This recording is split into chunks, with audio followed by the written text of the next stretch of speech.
Meron ulit ako ditong parcel. Ayan. Bali, nagko-collect pala ako ng kulay, guys. Gusto ko kasi maiba. At saka medyo malabo yung mata ko. Kaya gusto ko yung parang dark na.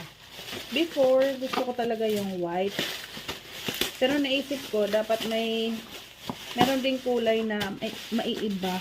Kasi hindi ko makita agad-agad eh. So, umorder nga ako ng set ng baking props. Baking props, ayan. So, color red.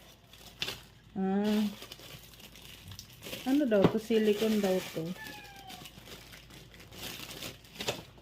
Okay, silicone daw siya na spatula. Ayan. Ito, kailangan ko tong spatula guys dahil nga nag-bake ako.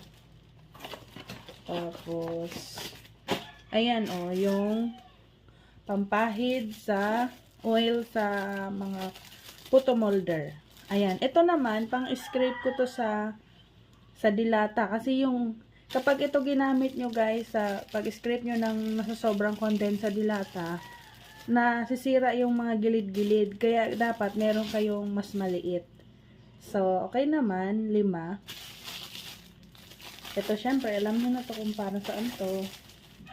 Yan, pag tayo ay, ayan, turner. Pag mag-prito, so, mura lang to guys.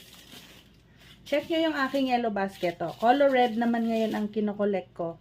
Kung napansin nyo doon sa video ko na isa, yung measuring cups, red din ang binili ko. So, para kitang-kita ko yung kulay guys kasi medyo malabo na po ang mata ko. Ayan.